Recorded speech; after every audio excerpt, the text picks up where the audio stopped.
Sanghamitra India పేరుతో ఒక YouTube ఛానల్ని మన మిత్రులు కాకినాడ నుంచి మొదలుపెట్టారు. అల్లూరి సురేంద్ర. సంఘమిత్ర సంస్థ జన విజ్ఞాన వేదిక మిత్ర సంస్థల్లో భాగం. వారి కోసం ఆరోగ్యం మీద ఒక వీడియో తయారు చేసి ఇవ్వడానికి జన విజ్ఞాన వేదిక సిద్ధమైంది. ఆరోగ్యం మహాభాగ్యం అన్నారు మన పెద్దలు.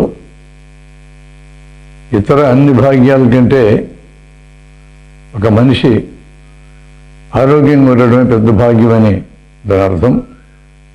ప్రపంచ ఆరోగ్య సంస్థ ఇచ్చినటువంటి వివరణ ప్రకారం ఆరోగ్యం అంటే మనిషి శరీరం బాగుండాలి, మనిషి మనసు బాగుండాలి, సమాజం కూడా బాగుండాలి. ఈ మూడు బాగుంటేనే మనిషి ఆరోగ్యంగా ఉన్నట్టు లెక్క.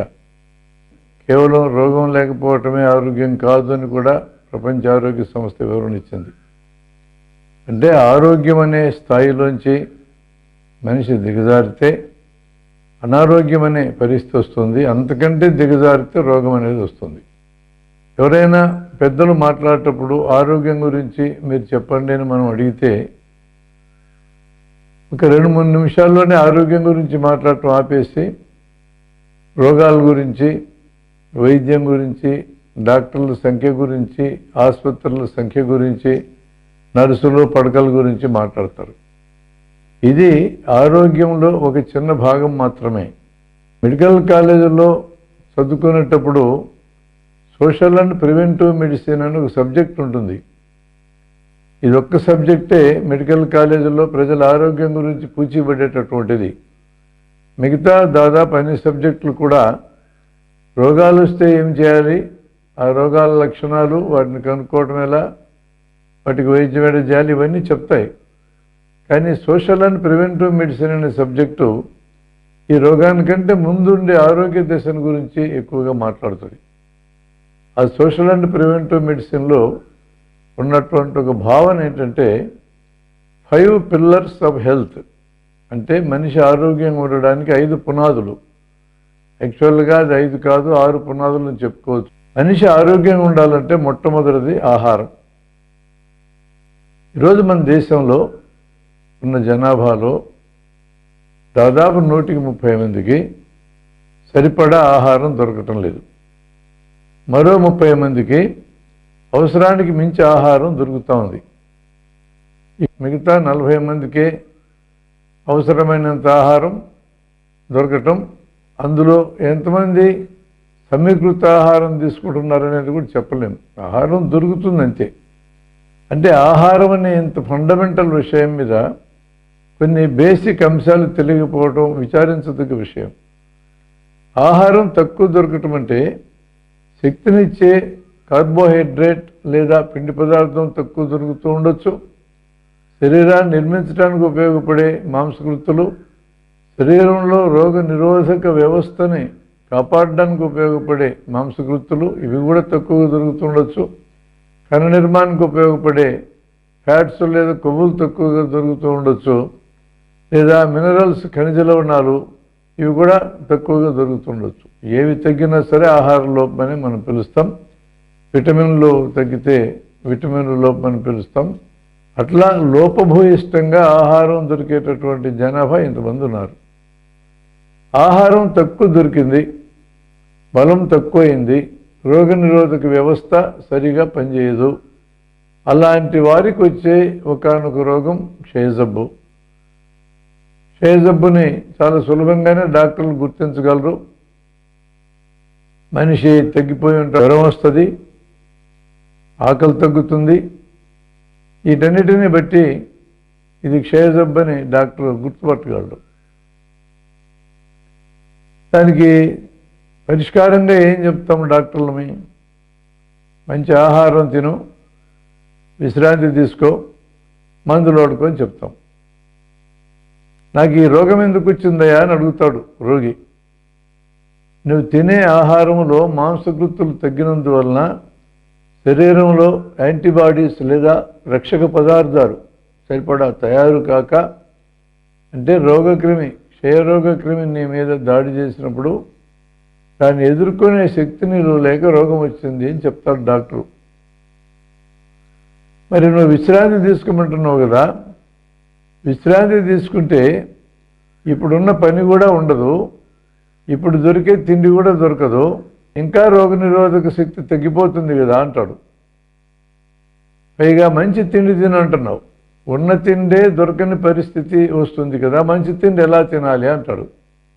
వీటికి జవాబులు డాక్టర్ దగ్గర ఉండవు, వీటికి జవాబులు వ్యవస్థ చెప్పాల్సిందే.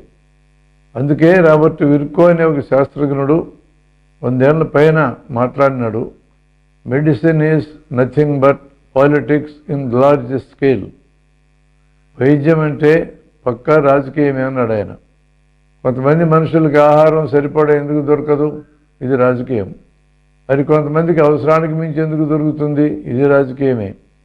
సమీకృత ఆహారం, సమతుల్య ఆహారం తినాలనే జ్ఞానం కొంతమందికి ఎందుకు లేకుండా పోయింది, ఇది రాజకీయమే అంటాడు ఆయన. రాజకీయ వ్యవస్థ చెప్పాల్సినటువంటి జవాబు డాక్టర్ చెప్పలేడు. ఇక్కడ ఇలా ఉంటే ఎక్కువ ఆహారం తీసుకున్నటువంటి వాళ్ళు ఓవర్ వెయిట్గా మారుతారు, అంటే ఉండవలసిన దానికంటే ఎక్కువ బరువు అవుతారు.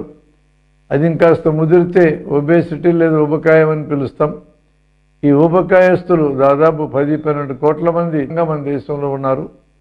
ఉబకాయం వస్తే 40 నుంచి 50 రకాల రోగాలు వస్తాయి. వీటిలో అతి ముఖ్యమైన రోగాలు షుగర్ జబ్బు, గుండె జబ్బులు. ఈ రెండు కూడా ఉబకాయంతో వస్తాయి, బరువు ఎక్కువైతే వస్తాయి. వీరి దగ్గరికి వెళ్ళి వైద్యం చేయడానికి సిద్ధపడే డాక్టరు మీరు ఆహారం తగ్గించండి, మీరు శరీరానికి వ్యాయామం ఉండాలా, పని ఉండాలా అని చెప్తే వాళ్ళు ఏం మాట్లాడతారో చూద్దాం. కింద అంతస్తు నుంచి పై అంతస్తుకు పోవడానికే మెట్లెక్కే ఓపిక లేక లిఫ్ట్ పెట్టించుకున్నా, నన్ను నడవమంటావేంది, ఎక్సర్సైజ్ చేయమంటావేంది, పని చేయమంటావేంది, నాకు అసలు పని చేయాల్సిన కర్మ ఏం పట్టింది, ఈ డైలాగులు వాళ్ళు ఆడతారు. పని చేయటం కర్మ, పని చేయటం అవసరమా అనే జ్ఞానం కూడా ఆ వ్యక్తికి ఉండదు. తర్వాత తిండి తగ్గించమన్నాం అనుకోండి, నేనేం తింటున్నానండి, ఏం తింటున్నావు చెప్పు నాయనా అని అడిగాం. 4 ఇడ్లీలు, 2 దోశలు, 4 పూరీలు, ఇలా లిస్టు చెప్తాడు. రోజంతానా బాబు అని అడుగుతాం మనం. రోజంతా కాదండి, ఉదయం అని అంటాడు ఆయన. అంటే అంతంత తిండి ఆయన తినడం మొదలుపెట్టినాక అవసరానికి మించి పొట్టలోకి వెళ్ళిన తిండి మొత్తము కొవ్వు కింద మారుతుంది, ఫ్యాట్ కింద మారుతుంది. 1 గ్రాము ఎక్స్ట్రా రైస్ తిన్నా ఇది ఫ్యాట్ కింద మారుతుంది. ఇది లావయ్యల పరిస్థితి. వాళ్ళు ఏమడుగుతారంటే, నేను తినే తిండి తగ్గించని అవసరం లేకుండా, నేను ఎక్సర్సైజ్ ఏమి చేయాల్సిన అవసరం లేకుండా, నేను బరువు తగ్గడానికి మందులుంటే చెప్పు అంటారు. అట్లాంటి మందులేం లేవు.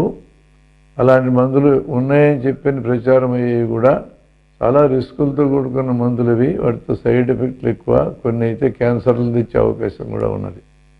ఒబేసిటీ లేదా ఉబకాయం దాని అంతటదే క్యాన్సర్లు తీసుకురావచ్చు. అది తగ్గడానికి కూడా మందులతో కూడా క్యాన్సర్లు వచ్చే అవకాశం ఉంది. కాబట్టి అక్కడ పరిష్కారం ఆహారం తగ్గించటం, శరీరానికి పని చెప్పటం. ఇక్కడ పరిష్కారం ఆహారం ఎక్కువ తినడం, శరీరం పని తగ్గించటం.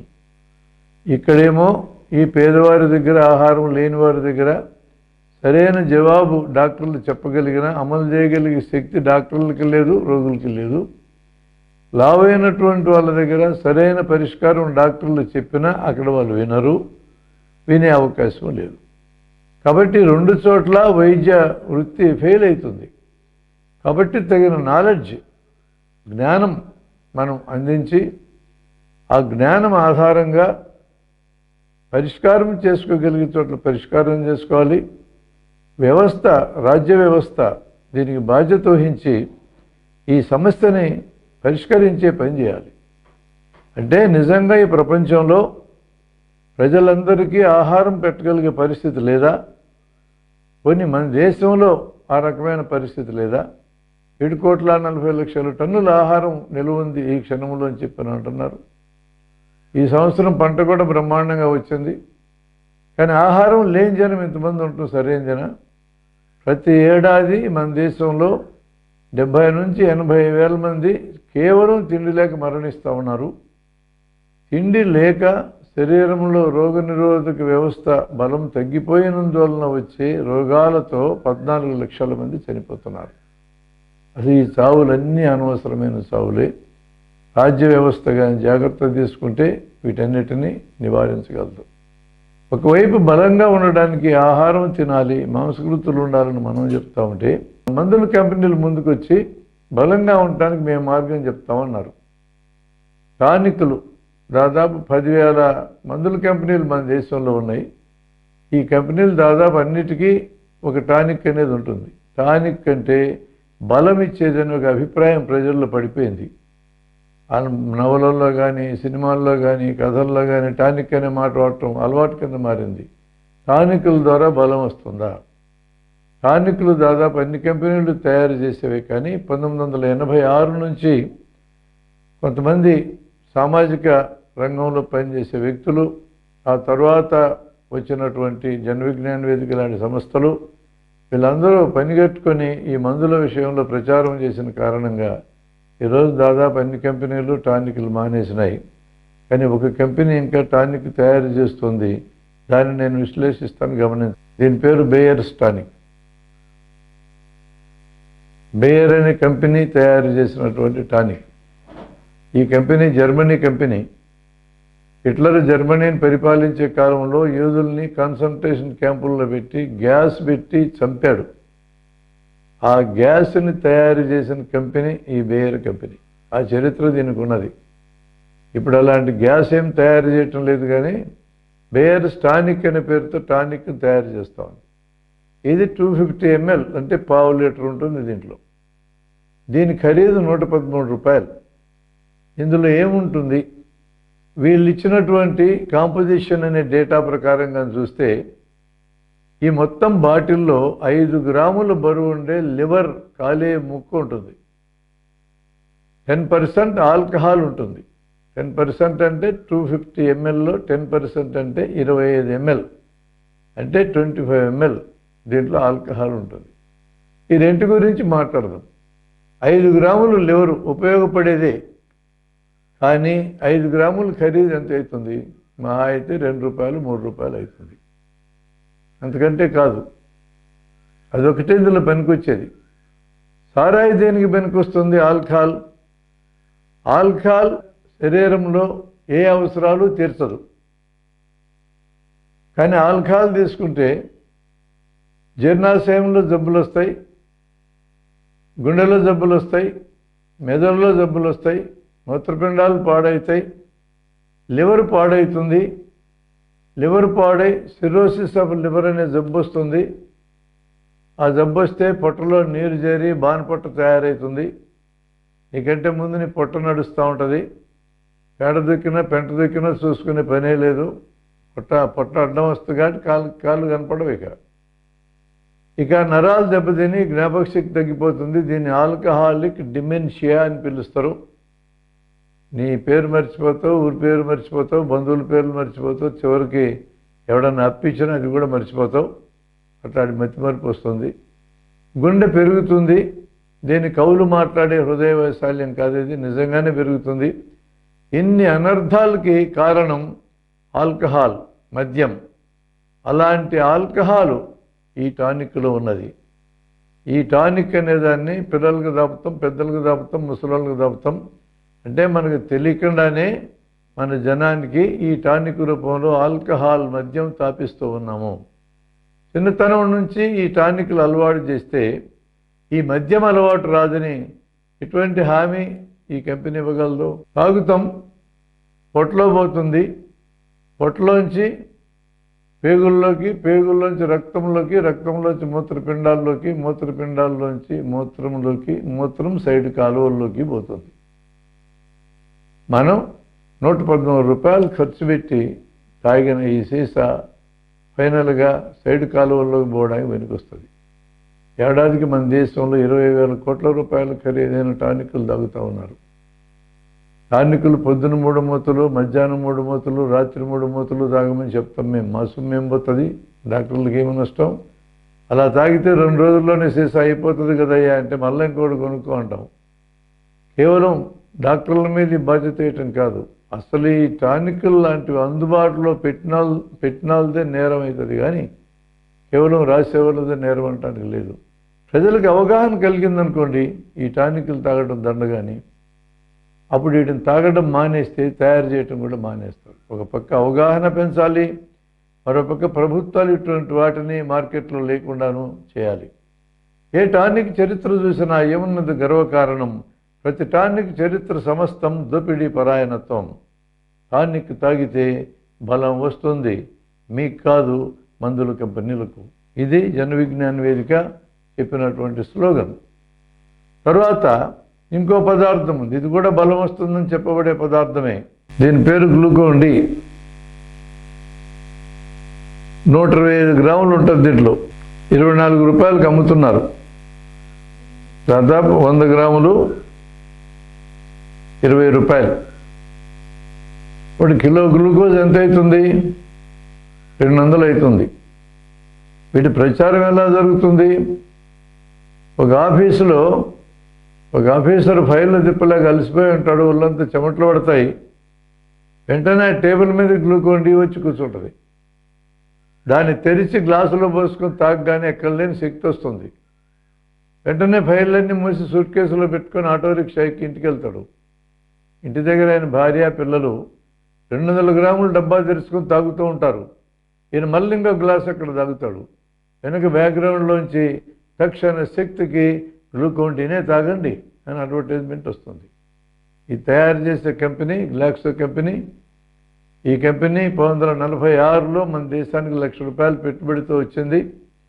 ఈరోజు 20 కోట్లకు పైన గ్లూకోజ్ మీదనే వ్యాపారం చేస్తూ ఉంది. ₹200 కిలో గ్లూకోజ్. కిలో గ్లూకోజ్ తయారు చేయడానికి అయ్యే చక్కెర యొక్క ఖర్చు ₹40 కిలో. అంటే ₹40 చక్కెర, ₹200 గ్లూకోజు. తక్షణ శక్తికి అంటున్నారు. గ్లూకోజ్ తింటే 10 నిమిషాల్లో రక్తంలో కలుస్తుంది, చక్కెర తింటే 15 నిమిషాల్లో రక్తంలో కలుస్తుంది. 5 నిమిషాలు లేట్ అవుతుంది.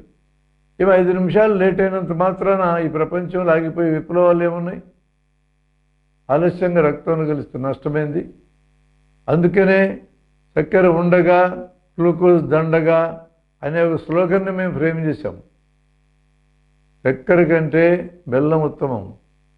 పండగలప్పుడు స్వీట్స్లో వేసుకోవాలంటే బెల్లం ఎందుకు మంచిది అంటున్నానంటే, చక్కెర కంటే ఖరీదు తక్కువ అనేదే కాదు, చక్కెరలో పిండి పదార్థం తప్ప ఏమీ ఉండదు. బెల్లంలో పిండి పదార్థంతో పాటు ఖనిజ లవణాలు, కాల్షియము, ఐరన్, ఇనుము ఉంటాయి. అందువల్ల బెల్లం మంచిది అంటున్నాం. చక్కెర ఉండగా గ్లూకోజ్ దండగానే స్లోగన్ను మేము బెల్లం ఉండగా గ్లూకోజ్ దండగాని మార్చాలి. బలం రావడానికి పెనుకొస్తుందనే మరో పదార్థం కూడా ఈరోజు మార్కెట్లో ఉంది. టీవీలో అడ్వర్టైజ్మెంట్లు వస్తుంటాయి. సగం టీవీకి రైలు ఇంజన్ పరిగెత్తుతూ ఉంటుంది, మిగతా సగం టీవీలో మీ పిల్లవాడు పరిగెత్తుతూ ఉంటాడు. మీ పిల్లవాడు రైలు ఇంజన్లాగా పరిగెత్తాలి అంటే బూస్ట్నే తాగాలి అని ప్రచారం వస్తుంది. సచిన్ టెండూల్కర్ ఇంత బాగా బ్యాటింగ్ ఎలా చేయగలుగుతున్నాడంటే హార్లిక్స్ తాగాడు కాబట్టి ప్రచారం వస్తుంది. Horlicks, Bournvita, Boost, Maltova, Complan వేరే ఏదన్నా సరే వాటిలో ఏముంటుందో ఒకసారి చూద్దాం. ఇది బోర్న్విటా, ఇది హార్లిక్స్. ఇది 500 గ్రాములు డబ్బాలి. 500 గ్రాములు బోర్న్విటా డబ్బా ₹225. 225, ఇది 235. అంటే దాదాపు 450 కిలో. కిలో ₹450 అమ్మే ఈ పదార్థాల్లో ఏముంటుంది? 800 గ్రాములు గోధుమ పిండి లాంటి పిండి ఉంటుంది, ఏదైనా సరే కార్న్ ఫ్లోర్ లాంటిది. 100 గ్రాములు చక్కెర ఉంటుంది, 100 మిల్లీలీటర్లు పాలు ఉంటుంది. అన్నీ కలిపితే ₹50 కాదు, ₹2 విటమిన్లు. 50 కాదు పోయిన 60 అనుకున్నా, ₹450 అమ్మేది ఏంది? అంత ఖరీదు పెట్టి మనం కొనేది ఏంది? మన ఇంట్లో మినుములు కానీ, పెసలు కానీ, వేరుశనగ విత్తనాలు, ఇలాంటి పుట్నాలు, ఇలాంటి వాటిని దూరగా వేయించుకొని పిండి చేసుకుని అందులో బెల్లం కలుపుకుంటే ఇంతకంటే రుచికరమైన ఆహారాలు మనం 70-80 రూపాయల్లోనే కిలో తయారు చేసుకోవచ్చు. అంతకంటే ఏం కాదు. అందువల్ల మన స్లోగన్ ఏంటంటే హార్లిక్స్, బోర్న్విటా, బూస్టు, పేరేదైనా సరే టేస్టు. ఇవన్నీ ఏం పేరుతో చలామణి అవుతున్నాయో మీరు గమనించండి. తిండి కావాలి, ఆరోగ్యంగా ఉండాలంటే తిండి తింటే కండగలదు, కండగలవాడు మనిషి అని మహాకవి చెప్పాడు. దానికోసం మనం మాట్లాడుతూ ఉంటే మీరు టానికులు తాగండి బలం వస్తుంది, గ్లూకోజ్ తినండి బలం వస్తుంది, బోర్న్విటా, హార్లిక్స్లు తాగండి బలం వస్తుందని మాట్లాడుతూ ఉంటే ఆ ప్రచారాలకి మనం లొంగాల్సిన అవసరం లేదు. ఇక రెండవది మంచినీళ్ళు. మంచినీళ్ళు ఇంకా దొరకని గ్రామాలు కూడా ఉన్నాయి. దాదాపు కిలోమీటర్ దూరం పోతే తప్ప నీళ్లు దొరికిన గ్రామాలు ఇంకా మన దేశంలో ఉన్నాయి. అంటే మంచినీళ్ళను కూడా లీటర్ 20 రూపాయలు కొనే పరిస్థితి తెచ్చాం. ఎక్కడికక్కడే నీళ్ళని జనానికి అందుబాటులో పెట్టాల్సినటువంటి వ్యవస్థలు విఫలమై నీళ్లు కొనుక్కోండి అని చెప్పే దశకి మనం పట్టుకెళ్ళాం. మంచినీళ్ళు శరీర ఆరోగ్యానికి అతి ముఖ్యమైనటువంటిది. శరీరంలో ఉన్న బరువులో 60 వంతులు నీళ్ళే ఉంటాయి. ఈ నీళ్లు జీవ వ్యాపారాలకు అవసరం. అలా నీళ్ళు కావాలని మనం చెప్తా ఉంటే కూల్ డ్రింకులు అనేవి రంగంలోకి వచ్చినాయి. ఇది థమ్సప్, ఇది స్ప్రైటు, ఇది పెప్సీ, ఇట్లాంటి చాలా మార్కెట్లో దొరుకుతాయి బ్రాండ్స్. పెప్సీ కోలా, కోకోకోలా, ఈ 2 కంపెనీలు కూల్ డ్రింకులు తయారు చేస్తాయి. 200 ml బాటిల్ని 15 రూపాయలకు అమ్ముతాయి. దాదాపు 20,000 కోట్ల రూపాయలు ఖరీదైన కూల్ డ్రింకులు తాగుతున్నాం ఏడాదికి మనం. చల్లగా ఉంటుంది తాగితే అంటారు.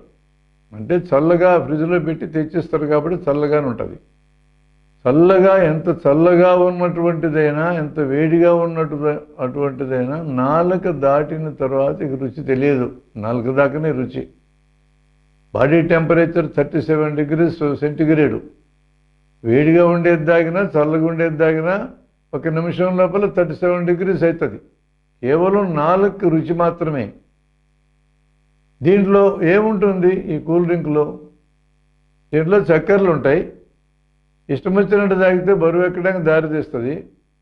కార్బన్ డైఆక్సైడ్ ఉంటుంది. అసలు ఏమాత్రం శరీరానికి పనికొచ్చే వస్తువు ఒక్కడు కూడా తింటాం. ఆహారం తినేటప్పుడు హోటళ్ళలో కూర్చొని పక్కన మంచినీళ్ళు పెట్టుకోకుండా కూల్ డ్రింక్ సీసా పెట్టుకొని తాగుతాం. నిజంగా అవసరమా? ఇన్ని వేల కోట్ల రూపాయల కూల్ డ్రింకులు తాగాల్సిన అవసరం ఉందా? ఈ కంపెనీలకు లాభాలు చేకూర్చి పెట్టాల్సిన అవసరం ఉందా? అన్ని పదార్థాలు కలిపి ఈ బాటిల్లో ₹1 సరుకు ఉంటుంది. మనం 15 రూపాయలు కొంటాం. వీటి మీద ప్రచారం దాదాపు ₹6 ప్రచారం కోసం ఖర్చు పెడతారు. గొప్ప గొప్ప సినిమా యాక్టర్లు, మహేష్ బాబు లాంటి వాళ్ళు, రామ్ చరణ్ లాంటి వాళ్ళు వాళ్ళ పేర్లు ఉపయోగించుకుంటారు. 5 అంతస్తుల భవనం మించి మహేష్ బాబు ఎగ్గురు దూకుతాడు. ఏం కాదు ఆయనకి, చేతిలో థమ్సప్ పట్టుకుంటాడు కాబట్టి. అది అడ్వర్టైజ్మెంటు. కొన్ని కోట్ల రూపాయలు వాళ్ళకి ఇస్తారు. మనకేమిస్తారు? 15 రూపాయలు బాటిల్ మీద ఉడబెరుగుతారు మన దగ్గర. ఒక బాటిల్ మీద ₹8 లాభం కింద ఈ 2 కంపెనీలు అమెరికాకి తీసుకెళ్తున్నాయి. ఈ 2 కంపెనీలు అమెరికా కంపెనీలు. ఈ అమెరికాలకు బాకీ ఉన్నాం మనం ఏమన్నా కూల్ డ్రింకులు తాగి బాకీ తీర్చడానికి? ఆ డబ్బంతా అమెరికా ఏం చేస్తుంది? పరిశ్రమల్లో పెడుతుంది. అమెరికాకున్న పరిశ్రమల్లో 100లో 70 వంతులు ఆయుధాల పరిశ్రమలే. కాబట్టి మనం తాగే కూల్ డ్రింకులు ఫైనల్గా ఆయుధాలు తయారు చేయడానికి పనికొస్తాయి. ఆయుధాలు దేనికి పనికొస్తాయి? చంపుకోవడానికి పనికొస్తాయి. అమెరికా తయారు చేసిన ఆయుధాలు ఖర్చు కావాలంటే ఆఫ్ఘనిస్తాన్ ఎత్తనేయాలి, ఇరాక్ ఎత్తనేయాలి. ఇదివరకు వియత్నాంని ఎత్తనేసినారు. ఇంకా అయిపోలే. మరి ఏం చేయాలి? ఎక్కడెక్కడైతే టెన్షన్స్ ఉంటే అక్కడ పోయి అమ్ముకోవాలి. పాకిస్తాన్ వాళ్ళ దగ్గరికి వచ్చి మా ఆయుధాలు కొనండి అంటే వాళ్ళు అసలే దివాళీ ఎత్తున్నారు. సగం రేటుకి ఇస్తే కొనుక్కుంటా ఉంటారు. సరే ఇస్తాంలే అంటారు. ఇంత దూరం వచ్చాం కదా అని ఆ అమ్మేటటువంటి ఆయన ఇండియా, మన దేశం కూడా వచ్చి మన మన్మోహన్ సింగ్ గారు ప్రధానిగా ఉన్న కాలంలో మీరు కొంటారా ఆయుధాలు అని చెప్పని అడిగారు. మేము కొనం అన్నాడు ఆయన. మామూలుగా ఎక్కువ మాట్లాడ్డాయన, మాట్లాడితే సీరియస్గానే మాట్లాడతారు. మేము కొనమన్నాడు ఆయన. ఎందుకు కొనరండి అన్నాడు. మీకు అవసరమే కదా ఆయుధాలు అన్నాడు. అటు పాకిస్తాన్ ఉంది, ఇటు చైనా ఉంది, మీకు అవసరమే కదా అని అన్నారు. అవసరమే కావచ్చు, కానీ ఇది గాంధీ పుట్టిన దేశం, బుద్ధుడు పుట్టిన దేశం, మేము శాంతి కాముకులు, మేము ఎందుకు కొంటామన్నాడు ఆయన. వెంటనే వచ్చినోడు ఊరుకోకుండా ఇప్పుడే పాకిస్తాన్కి అమ్ముచ్చినా అన్నాడు. అయితే మేము కొంటాంలే అన్నాడు ఆయన. అలా ఉంటుంది మనం ఆయుధాలు కొనే వ్యవహారం. ఆయుధాల్లో కూడా మనము కూల్గా ఉంటుందని తాగి కూల్ డ్రింకుల్లో పెట్టిన డబ్బు దాంట్లోకి వెళ్తూ ఉంది. దాన్ని బట్టి ప్రపంచ శాంతిని కోరుకోవాలనుకుంటే కూల్ డ్రింకులు తాగడం ఆపేయండి. ఈ కూల్ డ్రింకుల్లో ఉండే పదార్థాలు కిడ్నీస్కి నష్టం చేస్తాయి, పొట్టకు నష్టం చేస్తాయి, నరాలకు నష్టం చేస్తాయి, లివర్కి నష్టం చేస్తాయి. ఇన్నిటికి నష్టం చేసి ఈ కూల్ డ్రింకులు తాగాల్సిన అవసరమే లేదనేది మేము చెప్తా ఉన్నాం. మంచినీళ్ళు కావాలి అని మాత్రం మనం పదే పదే చెప్పాలి. తాగడానికి పనికొచ్చే నీళ్ళు కావాలి, ఆ నీళ్లు పరిశుభ్రంగా ఉండాలి. నీళ్లు పరిశుభ్రంగా ఉండాలి అంటే చేతి గోలు పొట్టిగా కత్తిరించుకోవాలి, చేతులు పదే పదే కడుక్కోవాలి. ఆహారం తినబోయే ముందు బాత్రూమ్కి వెళ్ళొచ్చిన తర్వాత ఖచ్చితంగా సబ్బుతో చేతులు కడుక్కోవాలి. అన్నం మీద మంచినీళ్ళ మీద మూతలు పెట్టాలి. ఈ 3 జాగ్రత్తలు పాటిస్తే నీళ్ళ గుండా వచ్చే 10 రోగాలు రావు. ఇక 3వ పిల్లర్ ఆఫ్ ది హెల్త్ పరిశుభ్రత. మనం ఇల్లంతా శుభ్రంగా ఉంచుకుంటాం, ఇల్లంతా ఊడుస్తాం, నీట్గా పెట్టుకుంటాం. ఈ కసువంతా తీసుకెళ్ళి బజార్లో బారేస్తాం. అంటే బజారు మంది కాదు, ఇల్లు ఒక్కటే మందిని మన అభిప్రాయం. వీధులను శుభ్రంగా ఉంచం. సైడ్ కాలువలు కట్టిస్తారు గవర్నమెంట్ వాళ్ళు. సైడ్ కాలువల నిర్వహణ వాళ్ళు ఇటు చేయరు, మనం కూడా చేయం. చెత్తంతా తీసుకెళ్ళి సైడ్ కాలువలు ఇస్తే సైడ్ కాలువలు బ్లాక్ అయిపోతాయి, ఎక్కడికెక్కడ మురికి నీళ్ళు తయారవుతాయి. ఈ మురికి నీళ్ళలోంచి ఈగలు తయారవుతాయి, దోమలు తయారవుతాయి. ఈగలు గుండా 10 రోగాలు, దోమలు గుండా 5 రోగాలు వస్తాయి. కాబట్టి రోగాలు మనమే తెచ్చుకుంటున్నాం పరిసరాలను పరిశుభ్రంగా ఉంచుకోకుండా. మన ఇల్లే కాదు, మన పరిసరాలు, మన వీధులు కూడా మనవే. వాటిని కూడా పరిశుభ్రంగా పెట్టుకోవాలి. దీనికోసమే మోడీ గారు స్వచ్ఛ భారత్ అని చెప్పని 2014లో గొప్ప స్టేట్మెంట్ ఇచ్చాడు. స్వచ్ఛ భారత్ అనేది ఎప్పుడు వస్తుందంటే ప్రజలందరికీ స్వచ్ఛ భారత్ని మనం సాధించుకోవాలనే కోరిక కలిగించకుండా రాదు. అది కోరిక కలిగిస్తే వస్తుంది. పెద్ద పెద్ద సెలబ్రిటీలను పట్టుకొచ్చి వీధుల్లో కసు ఊడుస్తున్నట్టు ఫోటోలు తీసి వాట్సాప్లకు ఎక్కితే స్వచ్ఛ భారత్ రాదు. జనానికి స్వచ్ఛ భారత్ కన్సెప్ట్ అర్థం కావాలి. మేము ఒకసారి గంగదేవపల్లి అనే ఆదర్శ గ్రామం వరంగల్కి తూర్పున ఉంటుంది, అక్కడికి వెళ్ళాము. చాలా ఆదర్శంగానే గ్రామం నడుపుతున్నారు. అక్కడ ఉన్న కార్యకర్తలతో మేము మాట్లాడుతూ మీ ఊళ్ళో అందరికీ లెట్రిన్లు ఉన్నాయని అడిగాము. అలాగే పారిశుద్ధ్యం చుట్టూ లెట్రిన్ల గురించి మాట్లాడాల్సిన అవసరం ఉంది. నీళ్ళు గుండా రోగాలు రాకుండా ఉండాలంటే లెట్రిన్లు కూడా ఉండాలి. అందుకని ఆ ప్రశ్న వేసాం మేము. అందరికీ 350 ఏళ్ళకి లెట్రిన్లు కట్టించామండి అన్నారు. లెట్రిన్లు ఉపయోగిస్తున్నారా జనమంతా అన్నాం. ఆశ్చర్యకరమైన విషయం వాళ్ళు చెప్పింది ఏంటంటే లెట్రిన్లు కట్టడానికి మాకు 6 నెలలు పట్టిందండి, లెట్రిన్లలో జనాన్ని కూర్చోబెట్టడానికి మాకు 2 ఏళ్ళు పట్టింది అన్నారు వాళ్ళు. ఇప్పటికి అలవాటు చేయగలిగిన అందరినీ ఇప్పుడు బయట ఎవడైనా 6,000 మల విసర్జన చేస్తే 500 ఫైన్ వేస్తున్నాం అన్నారు. అంటే ఫైన్ వేయటం అనేది ఎప్పుడు సాధ్యం? ఒకడో ఇద్దరో దారి తప్పితే వేయటం సాధ్యం. కానీ 350 ఇళ్ళ వాళ్ళు 6,000 మల విసర్జన చేస్తే ఇల్లే ఫైన్ వేయలేరు.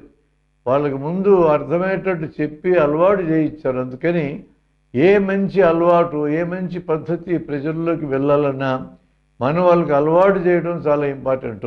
ఆరోగ్యంగా జీవించడానికి పిల్లర్స్ లేదా పునాదులు అనబడేవి ఆహారం, మంచినీళ్ళు, పరిశుభ్రత అని చూసాం. ఇక 4వది ఆరోగ్య విద్య. విద్య లేని వాళ్ళకి ఆరోగ్య విద్య గురించి చెప్పలేం. కానీ కొన్ని ప్రాథమికమైన అంశాలు చదువు లేని వాళ్ళకి కూడా మనం చెప్పగలం. ఈ ఆరోగ్య విద్యలో చిన్న చిన్న జబ్బులకి డాక్టర్ దాకా పోకుండా వైద్యం ఎలా చేయించుకోవాలనే భాగం ఉంది. ఆరోగ్యం చుట్టూ ఉండే మూఢనమ్మకాలు ఉన్నాయి. ప్రథమ చికిత్స అనేది ఉన్నది. ఆరోగ్యంలో అలవాట్ల పాత్ర ఉన్నది. ఈ 4 ముఖ్యమైన అంశాలు ఉన్నాయి. ఒక్కో దాని గురించి కొద్ది కొద్దిగా చూద్దాం. పొగ తాగడం ఒక అలవాటు, మద్యం తాగటం కూడా ఒక అలవాటు. ఈ 2 అలవాట్లు ఆరోగ్యానికి ప్రమాదకరం. ఈ రెంటితో వచ్చే రోగాలు వీటినైనా డాక్టర్ గుర్తించగలడు, కానీ వీటిని బాగు చేయటం సాధ్యం కాదు. నివారించుకోవడం చాలా తేలిక.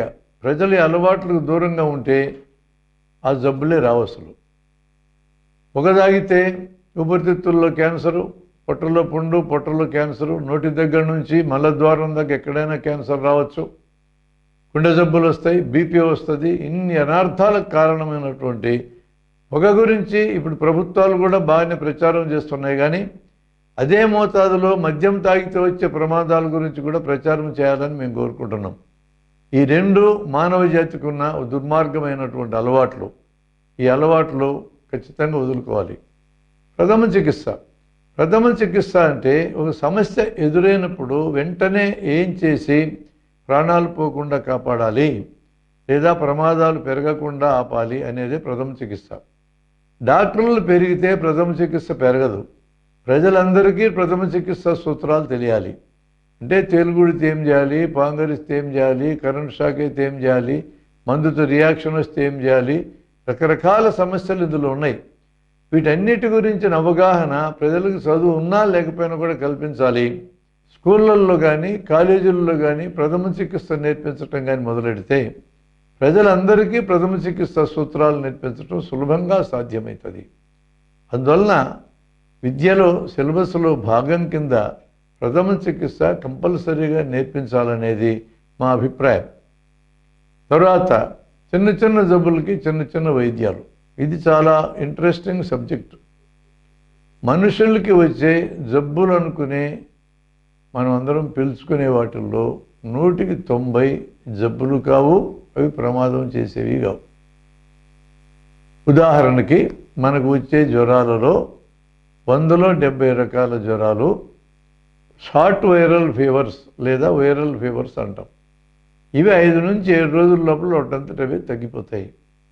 కానీ ఇవన్నిటిని కూడా జబ్బులనే పిలుస్తాం. జబ్బు అనుకునే డాక్టర్ల దగ్గరికి మనం పోతాం. కొద్దిగా ఆహారం ఎక్కువ తీసుకుంటే కడుపులో నొప్పి వస్తుంది. ఇది అజీర్తితో వచ్చే నొప్పి. ఈ నొప్పి ఒక పూట పొట్టకు రెస్ట్ ఇస్తే తగ్గిపోద్ది. దీన్ని కూడా మనం రోగమని అనుకుంటాం. అంటే రోగాల్లో సెల్ఫ్ లిమిటింగ్, వాటంతట అవే తగ్గిపోయే రోగాలు ఒక గ్రూప్ ఉన్నాయి. అసలు రోగాలే కాదవి, మన ప్రవర్తనతో తెచ్చుకునే సమస్యలు, అవి రోగాలనుకున్న డాక్టర్ల దగ్గరికి వచ్చే పరిస్థితి ఉన్నది. ఇక మూడవది కొన్ని రకాల జబ్బులే, కానీ అవి పెరగవు తగ్గవు, అలానే ఉంటాయి. చర్మం కింద గడ్డలు, గజ్జల్లో గడ్డలు, చంకలో గడ్డలు, మెడలో గడ్డలు ఉంటాయి. అవి ఏం చేయవు, పెరగవు, తగ్గవు, మందులు ఆడినా పెద్దగా తగ్గవు, వాటితో ఇబ్బంది కూడా ఏముండదు, వదిలేసేయచ్చు వాటిని. కానీ వాటి పేరు జబ్బులే. ఇక నాలుగవ గ్రూపు సైకోసొమాటిక్ జబ్బులు. దాదాపు 40 ప్రధానమైన జబ్బులు ఉన్నాయి ఇందులో. మానసిక ఒత్తిడి పెరిగితే శరీరం మీద వాటి ప్రభావం పడుతుంది. వీటిని సైకోసొమాటిక్ జబ్బులు అంటాం. అంటే సైకో అంటే మానసిక, సొమాటిక్ అంటే శరీరం. అక్కడి నుంచి ఇక్కడికి ప్రయాణం అవుతాయి. ఈ టెన్షన్ లేకుండా ఇప్పుడు మనుషులు ఎవరున్నారు? పెద్దోళ్ళకి టెన్షన్లు, ముసలోళ్ళకి టెన్షన్లు, పిల్లలకి టెన్షన్లు. టెన్షన్ లేని వాళ్ళే లేరు ఇప్పుడు. ఇదివరకు ఏదో 20 ఏళ్ళు 25 ఏళ్ళ వయసు వచ్చిన పిల్లలు నాకు ఉద్యోగం వస్తో రాదు అని టెన్షన్ ఉండేది. ప్రేమించిన అమ్మాయి ఒప్పుకుంటుందో లేదని టెన్షన్ ఉండేది. ఇప్పుడు అవన్నీ పోయి మొత్తం అందరికీ టెన్షన్ తగిలిచ్చినాం. బడికి పోయి పిల్లలకు కూడా టెన్షనే. మార్కులు టెన్షను, ర్యాంకులు టెన్షను. 6-7 ఏళ్ళ పిల్లలు మా దగ్గరకు వస్తారు. అమ్మో గుండె నొప్పి, అమ్మో తలనొప్పి, అమ్మో కడుపు నొప్పి అంటారు. వాడు కడుపులో రోగం ఉండదు, గుండెలో రోగం ఉండదు, తలలో రోగం ఉండదు. ఈ సంగతి మాకు ముందే తెలుసు. తల్లిదండ్రులు పెట్టిన ఒత్తిడి, టీచర్లు పెట్టిన ఒత్తిడి తట్టుకోలేక ఆ రూపంలో బయటపడ్డది. వాడు కావాలని చేస్తున్నాడని నేను అనడం లేదు, కానీ ఆ టెన్షన్ ఆ రూపంలో బయటపడుతుంది. గ్యాస్ట్రిక్ ట్రబుల్ అని జనం పిలిచేటటువంటి రోగం కూడా టెన్షన్తో వచ్చేదే. టెన్షన్తో గుండె నొప్పి వస్తుంది, టెన్షన్తో చర్మం రోగాలు వస్తాయి, టెన్షన్తో ఉబ్బసం వస్తుంది, రకరకాల రోగాలు టెన్షన్తో వస్తుంది. టెన్షన్ లేకుండా జీవించటం ఎలా అనే శిక్షణ తీసుకొని దాన్ని పాటిస్తే ఈ టెన్షన్ పోతుంది. దీనికి వైద్యాలు ఏం అక్కర్లేదు. ఇట్లా 4 రకాల జబ్బులు రోగాలు అనే లిస్టులో ఉన్నాయి. ఇవన్నీ కలిపితే ఈ దేశంలో 190. ఎట్లా లెక్కేస్తారు దాన్ని? 130 కోట్ల మంది జనానికి సంవత్సరంలో ఒకసారి జలుబు వస్తే 130 కోట్ల రోగాలు, ఒకసారి దగ్గు వస్తే 130 కోట్ల దగ్గనే రోగాలు, 10 కోట్ల మందికి షుగర్ జబ్బు వస్తే 10 కోట్ల రోగాలు, 20 కోట్ల మంది గుండె నొప్పి వస్తే 20 కోట్ల రోగాలు. ఇట్లా లెక్కేస్తాం. ఇలా లెక్కేసి టోటల్ లెక్కేసిన తర్వాత దాని రోగాల బరువు అని పిలుస్తాం. ఈ రోగాల బరువు అనేది ఆ దేశ ఆరోగ్య అవసరాలు, వైద్య అవసరాలు నిర్ణయించుకోవడానికి దేశాలకు అవసరం. అటువంటి దాంట్లో 90% ఇందాక నేను చెప్పిన జబ్బులు ఉన్నాయి. కానీ వీళ్ళందరూ డాక్టర్ల దగ్గరికే వస్తారు. డాక్టర్లు పోనీ వీళ్ళకి నీకు రోగమేం లేదు ఇంటికి పోమని చెప్తారా? ఎక్కడైతే ప్రైవేటు వైద్యం ఉందో, కార్పొరేట్ వైద్యం ఉందో అక్కడ అలా చెప్పడం కుదరదు. నువ్వు 100-200 ఫీజు ఇచ్చి ఒక డాక్టర్ దగ్గరికి వచ్చినాక నీకేం జబ్బు లేదా, ఒక పూట ఆహారం తినకాకు పరిష్కారం అవుతుంది, టెన్షన్ లేకుండా బతుకు పరిష్కారం అవుతుందని నేను చెప్తే ఈ మాట చెప్పించుకోవడానికా మీ దగ్గరికి వచ్చాం అని రోగులు అనుకుంటారని మేము అనుకుని మేమేం చేస్తాం, ఇప్పుడు డాక్టర్లమి ఒక 1000-2000 రూపాయలు ఖరీదయ్యే పరీక్షలు రాయిస్తాం, ఒక 1000 రూపాయలకి మందులు రాయిస్తాం. 3-4 వేలు నీ జేబులోంచి వదిలిపోయినాక అప్పుడు ఒక నిర్ణయానికి రోగి వస్తాడు, డాక్టర్కి 200 ఇవ్వటం న్యాయమే లేని, ఆ 200 కోసం మీకు 3000 మేము ఎసురు పెట్టిస్తాం. అలాంటి పద్ధతిలో ఈరోజు వైద్యం మారింది అంటే దీనికి అందరూ కారకులే, కేవలం డాక్టర్లే కారకులను వాళ్ళు తిట్టి ప్రయోజనం లేదు. అదేదో ఠాగూర్ సినిమాలో చిరంజీవి తీసినట్టు అనర్థాలకి డాక్టర్లు ఐసీయూలు కారణం చూపించి డాక్టర్లు తిట్టడం మొదలుపెట్టారు. ఇట్లాంటి వాటిని ప్రభుత్వం తెలియజేయాలి. ముందు ప్రభుత్వమే కారణమవుతుంది. విద్యలో భాగంగా లేదు, విద్యా విధానం కారణమవుతుంది. మందుల కంపెనీలు కారణమవుతాయి. మందుల కంపెనీలు, పరీక్షా సాధనాలు తయారు చేసే కంపెనీలు, ఆపరేషన్ సామగ్రి తయారు చేసే కంపెనీలు, వీళ్ళందరికీ మగుటాయమానమైనటువంటి ఇన్సూరెన్స్ కంపెనీలు, వీళ్ళందరినీ ఎట్లా వదిలేస్తారు? కింద వీళ్ళందరికీ మార్కెట్ సృష్టించే పని డాక్టర్లది. డాక్టర్లు చిన్న ఏజెంట్లు దీంట్లో, వాళ్ళని ఒక్కరు తిట్టేం ప్రయోజనం లేదు. ఇక్కడ మొత్తం ఆరోగ్యం వ్యాపారం కింద మారింది. అందరూ డాక్టర్లు ఇలా ఉన్నారని చెప్పటం నా ఉద్దేశం కాదు, అన్ని మందులు ఇలాంటివని చెప్పటం నా ఉద్దేశం కాదు. మంచి మందులు ఉన్నాయి, మంచి పరీక్షలు ఉన్నాయి, మంచి ఆపరేషన్లు ఉన్నాయి, మంచి కోసం పనికొచ్చే ఇన్సూరెన్స్ ఉంది. వీటి సరసన నష్టం కలిగించే భాగాలు కూడా ఉన్నాయి అనేది నేను చెప్పదలుచుకున్నా. మంచి డాక్టర్లు బొత్తిగా లేకపోతే జనం అసలు బతకరు. కానీ ఎక్కడైతే మంచి ఉంటుందో అక్కడ మోసం చేయటం సాధ్యం. మూఢనమ్మకాల ఇంపార్టెన్స్ కూడా మనం చూద్దాం. బొప్పాయి తింటే గర్భం పోద్దని ఒకప్పుడు అనుకునేవాళ్ళు. బొప్పాయిలో విటమిన్ ఏ ఉంటుంది, డి ఉంటుంది, ఈ ఉంటుంది, ఇవి గర్భానికి చాలా మంచిది. ఇలాంటి ఎటర్నెస్ చెప్పాలో పెద్ద సమస్య డాక్టర్లకి. ఒక ఊరు పోయి మీటింగ్ పెట్టాం మేము. బొప్పాయి తింటే గర్భం పోదని మా టీచర్ చెప్తా ఉంటే ఆడవాళ్ళందరూ గైగేయం లేసారు. నీకేం తెలుసు సార్ గర్భం సంగతి, ఏమైనా పిల్లల్ని కన్నావా అని చెప్పి తిరగబడ్డారు. ఒక ఆమె వెనకలేసి, సార్ నువ్వు చెప్పింది కరెక్టే నాకు తెలుసు అన్నది. మేము ఆనందంగా ఆమెను పిలిచినాం స్టేజ్ మీదకి. చెప్పు తల్లి నువ్వన్నా చెప్పి, ఆడవాళ్ళందరూ మమ్మల్ని పట్టుకొని వేధిస్తూ ఉన్నారు బొప్పాయి తింటే గర్భం పోద్దని అని చెప్పి అన్నాం. ఆమె వచ్చి, సార్ నాకు ఇప్పటికే 3 ఆడపిల్లలు, 4వ గర్భం వచ్చింది, మగపిల్లోడి కోసం అని చెప్పి మేము తిప్పలు పడుతున్నాం. 4వ పిల్లలు కూడా ఆడపిల్లలు పుడితే ఎట్టాన్ని నాకు అనుమానం వచ్చి మా పొలంలో బొప్పాయి చెట్లు ఉంటే రోజు 2 కాయలు తినడం మొదలుపెట్టినా గర్భం పోలే, చూడు ఎంతలా పిల్ల పుట్టిందని తన పక్క నుండి పిల్లని చూపించింది. ఇట్లాంటి కొన్ని సంఘటనల వలన కొన్ని మూఢనమ్మకాలు పోవడానికి అవకాశం ఉంది. అట్లా ఆరోగ్యం చుట్టూ కొన్ని 100 మూఢనమ్మకాలు ఉన్నాయి. ఇవన్నిటినీ మూఢనమ్మకాల గురించినటువంటి అవగాహన కానీ, ప్రథమ చికిత్స గురించిన అవగాహన కానీ, చిన్న చిన్న జబ్బులకి వైద్యం అక్కర్లేనటువంటి పరిస్థితి లేదా చిన్న వైద్యాలతో బాగయ్యే పరిస్థితి కానీ, గృహ వైద్యంతో బాగయ్యే పరిస్థితిని కానీ, అలాగే ఆరోగ్యం చుట్టూ మూఢనమ్మకాల గురించి కానీ వీటన్నిటినీ విద్యాలయాల్లోనే చెప్పడం సరైనదనేది మా అభిప్రాయం. ప్రపంచ ఆరోగ్య సంస్థ చెప్పిన 5వ పిల్లర్ ఏంటంటే పని. శరీరానికి పని ఉంటే శరీరం ఆరోగ్యంగా ఉంటుంది, తలకాయకి పని ఉంటే తలకాయ ఆరోగ్యంగా ఉంటుంది. శరీరానికి పని అంటే పిల్లలు చదువుకునే వయసులో ఆటలాడుకుంటే ఆరోగ్యంగా ఉంటారు. వయసు పెరిగింది, టెన్నిసో బ్యాడ్మింటనో ఏదో ఒకటి ఆట మొదటి నుంచి అలవాటైంది, ఆడుకుంటే ఆరోగ్యంగానే ఉంటుంది. లేదా మొదటి నుంచి ఆసనాలు అలవాటు ఉంటే ఆసనాలు వేసుకోండి, ఆరోగ్యంగా ఉండటానికి ఉపయోగపడుతుంది. లేదు నడక, దమ్మిడి ఖర్చు లేని కార్యక్రమం ఏ వయసు వాళ్ళైనా చేయొచ్చు. వారానికి 150 నిమిషాలు బ్రిస్క్ వాకింగ్ గబగబా నడవాలి. మన గుండె వేగం ఒక స్థాయికి పెరుగుతుంది శరీరానికి ఎక్సర్సైజ్ కానీ ఇస్తే. ఆ వేగం వచ్చేదాకా మనము కొన్ని నిమిషాలు నడవాలి. వారానికి 150 అంటే 5 రోజులు మనం నడిచినా 30 నిమిషాలు లెక్కన రోజుకు నడిస్తే ఆరోగ్యంగా ఉండడానికి ఉపయోగపడుతుంది. మనమే అథ్లెట్స్ కావాల్సిన అవసరం లేదు. వాళ్ళకి సెపరేట్ ఆరోగ్యానికి సంబంధించిన సూచనలు, సెపరేట్గా ఎక్సర్సైజ్కి సంబంధించిన సూచనలు వాళ్ళకి ఇస్తారు. మనకి ఆరోగ్యంగా ఉండడానికి 30 నిమిషాలు బ్రిస్క్ వాకింగ్ చాలు. వాకింగ్ ఏముంది, ఖర్చు ఏం లేదు. మనం ఉదయం పూట సాయంత్రం పూట మధ్య మధ్యలో 5-10 నిమిషాల లెక్కన కూడా నడవచ్చు, ఇబ్బంది ఏం లేదు. పని ఉంటే శరీరం ఆరోగ్యంగా ఉంటుంది. పనికుండి ఇంకో డైమెన్షన్ ఏంటంటే, మనిషి పని చేస్తే ఆదాయం వస్తుంది. ఆదాయం వస్తే మంచి ఆహారం కొనుక్కోవచ్చు, మంచినీళ్ళు కొనుక్కోవచ్చు, లేదా మంచి నీళ్ళు సాధించుకోవచ్చు, మంచి పరిసరాల్లో ఇల్లు సంపాదించుకోవచ్చు, పరిశుభ్రత పాటించవచ్చు. ఇది ఎంత ముఖ్యమనేది చరిత్రలో ఘటన మీరు చూడండి. 1940 కంటే ముందు క్షయజబ్బుకు ఒక్క మందు కూడా లేదు. కానీ బ్రిటన్లో 1940కే క్షయజబ్బు దాదాపు పూర్తిగా తగ్గడం మొదలైంది. ఎలా సాధ్యమైంది అంటే, ప్రజలకి ఆహార వసతి, మంచినీళ్ళ వసతి, పారిశుద్ధ్య వసతి, నివాస వసతిని ఇంప్రూవ్ చేసింది ఆ ప్రభుత్వం. ఒక్క మందు లేకపోయినా కూడా క్షయ నివారణ చేయించగలిగారు.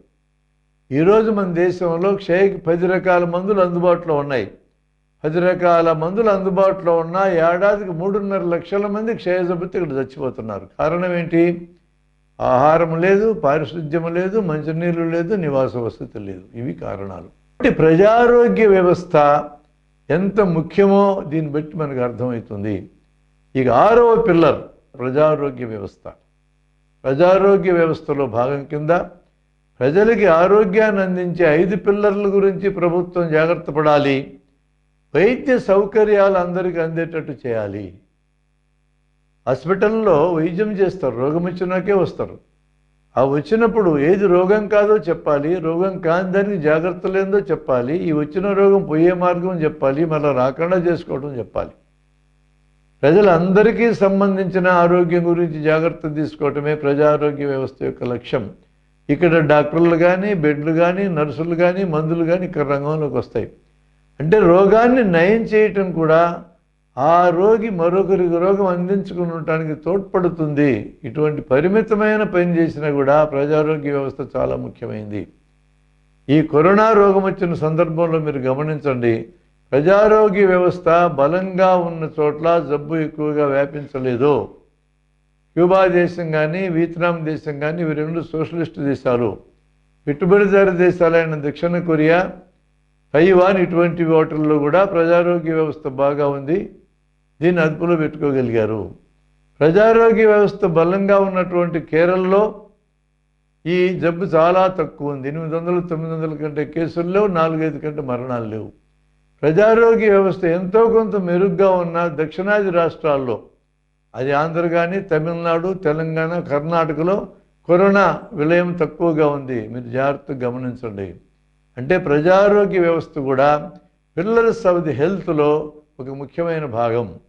ఇక్కడ డాక్టర్ల సంఖ్య అనేది వస్తుంది, డాక్టర్ల నైపుణ్యాలు వస్తుంది. దీనికున్న అనుబంధ విషయాల్లో డాక్టర్ల శిక్షణ కూడా అదే రకంగా ఉండాలి. మెడికల్ కాలేజీలు కూడా ప్రజల యొక్క ఆరోగ్యం కాపాడటం అనే దృష్టిలో శిక్షణ ఇవ్వాలి. ప్రజలందరికీ ఆరోగ్యం సాధించాల్సిన అవసరం మనకేంది అని చెప్పి అనుకుంటారు. ఎవడెట్లా పోతే నాకెందుకు, నేను బాగుంటే చాలు అని చాలామంది అంటుంటారు. అది తప్పది. అందరూ బాగుంటే మనం బాగుంటాం, అందరూ రోగిష్ఠులైతే మనం రోగిష్ఠులు అవుతాం. ఒకసారి ఒక డాక్టర్ దగ్గరికి విరేచనాల జబ్బుతో రోగి వచ్చాడు. వస్తే అతనికి పరీక్ష చేసి నీకు మందులు రాసిస్తా తీసుకెళ్ళి వాడన్నాడు.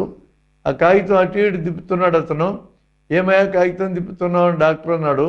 అవు నీ మందులు ఎంత అవుతుంది సార్ అన్నాడు ఆయన. 200 అయితే అన్నాడు డాక్టరు. నా దగ్గర 200 రూపాయలు ఇవే, ఏం చేయాలన్నాడు. డాక్టర్ ఏమి పేషెంట్ జేబులో డబ్బులు పెట్టేవాడు కాదు. ఏదన్నా ప్రైవేటు డాక్టర్ అయితే ఆడు జేబులో డబ్బులు తీసుకునేటోడు తప్ప డబ్బులు పెట్టేవాడు కాదు. మరి నేనేం చేయాలన్నాడు డాక్టరు. ఏమైనా చేస్తావని కాదులే, నా పరిస్థితి చెప్పినా అన్నాడు. అది నా చీడి తీసుకెళ్ళి బయట బారేశాడు. మందులు కొనలే. మందులు కొనకపోతే రోగం ఎట్టబోతుంది. వచ్చిన రోగం మందులు వాడాల్సిన రోగం అయితే వాడాల్సిందే. ఆ విరేచనాలు అయిన అతను సైడ్ కాలువల్లో వాడి ఇంటి ముందు, పక్కింటోడి ముందు, ఎదుటింటోడి ముందు సైడ్ కాలువల్లో కూర్చున్నాడు. అక్కడ వాలిన ఈగలు తన కాళ్ళకి ఈ రోగజీవులను అంటించుకొని ఆ వీధిలోని అందరిళ్ళకి వెళ్ళింది. మంచినీళ్ళ మీద, అన్నం మీద, మూతుల మీద, చేతుల మీద వాళ్ళని. ఆ ఉన్నిళ్ళల్లో కలెక్టర్ ఇల్లు ఉంది, మంత్రి ఇల్లు ఉంది, ఎమ్మెల్యే ఇల్లు ఉంది. అందరికీ కూడా విరేచనాలు రోగాలు పెట్టినాయి. వాడెవడికో రోగం వస్తే నేనెందుకు పట్టించుకోవాలనుకుంటే ఇప్పుడు నీకు పెట్టింది. అంటువ్యాధులు అనేవి వాటికి సరిహద్దులు లేవు, కులాలు లేవు, మతాలు లేవు, ప్రాంతాలు లేవు. దాన్ని కూడా పేదోడు చూడవు, ఎవడు జిక్కితని పట్టుకుంటాయి. ధనవంతులు కొంత తేలిగ్గా తప్పించుకోవచ్చేమో కానీ పూర్తిగా తప్పించుకోవడం కుదరదు. కరోనాలో మనం చూస్తున్నాం.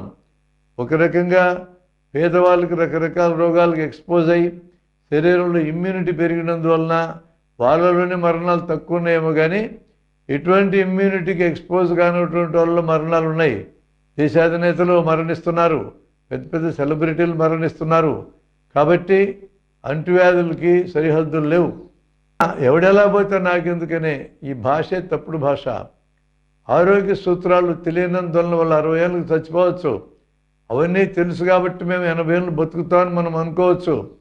కానీ ఆడు చనిపోయేటప్పుడు వాడికి తోడు మనల్ని పిలుచుకెళ్తాడు. అంటే మనం 60 ఏళ్ళకి చావాల్సి వస్తే వాడితో పాటు. అట్టట్లయితుంది.